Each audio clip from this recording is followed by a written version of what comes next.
Hello children, today we will deal with a new chapter of social political life, that is chapter number 8, a shirt in the market. The objective of this chapter is to understand the equality in benefits during the chain of production and sale of a shirt. So let's start with a case study on Swapna, a cotton farmer in Kurnool. Swapna is a small farmer who grows cotton in Kurnool on her small piece of land. Cultivation of cotton is a very complicated and difficult task. Harvesting of cotton takes several days. Swapna collects cotton and sells it to the local trader instead of selling it to Kurnool market. At the beginning of the cropping season, she borrowed rupees 2500 from the trader at a very high rate of interest. The trader gave her loan at the condition that she will sell all her cotton to him. She borrowed this amount in order to buy seeds, fertilizers, pesticides, etc.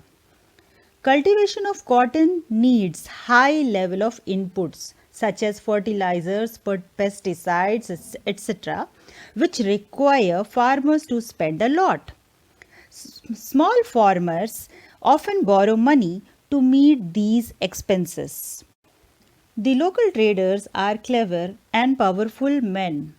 Local trader bought all cotton from Swapna at a very low price, and Swapna did not argue further as she and other villagers depend on him for loans and other exigencies such as illness, school fees, etc. Swapna did not get fair price for the cotton even working so hard. Her earning from cotton cultivation is little more than what she might have earned as a wage laborer. So the summary of Swapna's cultivation is as follows. Initially she borrowed rupees 2500. She sold the cotton at rupees 1500 per quintal and received rupees 6000 in return. The trader deducted rupees 3000 for repayment of loan and interest. Hence, the final income of Swapna was only rupees 3000. So, the story of Swapna shows the life of cotton farmers is miserable. Now we'll talk about the cloth market of Erode. Erode in Tamil Nadu is famous for its bi-weekly cloth market. It is one of the largest cloth markets in the world. Various kinds of cloth are sold in this market. Weavers from nearby villages also bring cloth for sale. Cloth merchants who have offices around this market buy this cloth. Weavers also bring cloth which they make on an order from the merchant. Merchants instruct them about the type of cloth they want. At the cloth market, merchants supply the cloth on order to various garment manufacturers and exporters. So, in this way, the markets work more in favor of the merchants. Putting out system. Putting out system is a system in which weaving of cotton yarn is done by the weavers in their homes. The merchants distribute the work among the weavers according to the order they have received. Merchants provide them with raw materials, for example yarn, and weavers in return weave cloth and supply them to the merchant. Further, the cloth merchants sell the finished cloth to various manufacturers and exporters all over the country based on their order. Advantages of putting out system. The weavers save their money on the purchasing of yarn as it is provided by the merchants. The weavers get chance to improve and enhance their expertise. The merchants sell finished cloth in the market, ensuring sure payments and returns to the weavers. Disadvantages of putting out system. The weavers are at loss because of their dependence on merchants for raw materials and market. So, the merchants dominate weavers on their terms and conditions. Merchants sell cloth in market at higher rates and offer low price to the weavers in return. The entire family of weavers spends most of their time in weaving cloth. One of the solutions to avoid merchant dominance is setting up of weavers cooperatives. To overcome such tough situation, a group of weavers along with some social activists came together to work and set up weavers cooperative. They also promote and market the cloth and thus promote higher and direct profit to weavers. Weavers form a group and take up certain activities collectively. They procure yarn from the yarn dealer and distribute it among the weavers.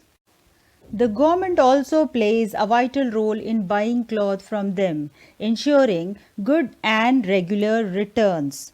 Tamil Nadu government runs a free school uniform program for which they procure cloth from one of these cooperatives.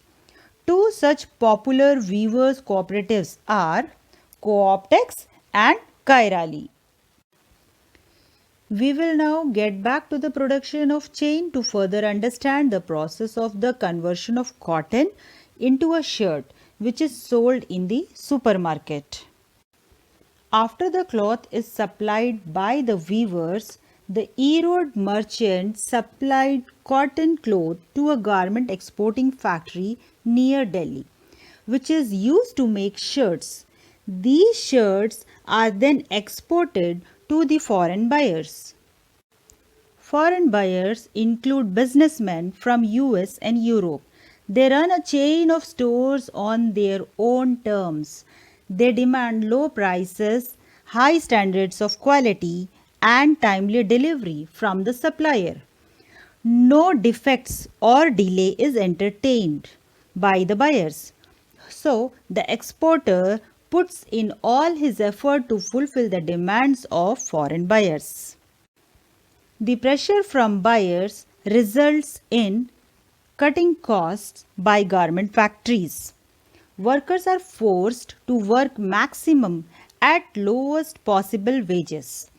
In this method, they maximize their own profit and supply the garments to foreign buyers at a cheap price. Now, let us understand this with an example by talking about the working condition of workers in an export company. The Impex garment factory has 70 workers, mostly women. These workers are employed on a temporary basis. The wages are fixed according to workers' skills. The tailors in garment factory are highest paid, whereas women are employed as helpers for thread cutting, buttoning, checking, ironing, and packaging. The shirt in the United States. The shirts sent from garment factory in India are sold in dollars in the US. The shirts sold for rupees 200 per piece by garment factory in India is sold at rupees 1200 in the US, of which rupees 200 is the purchase cost. Rupees 100 is for storage, rupees 300 for advertising, whereas the rest of 600 rupees is the profit. This shows that the end retailer in US get the maximum profit. Market and equality. It is a chain of markets that connects the manufacturer of cotton to the buyer at the supermarket. Buying and selling occurs at every step in the chain. There are some people who make more profit, whereas some people earn less profit. No person gains equally in the market.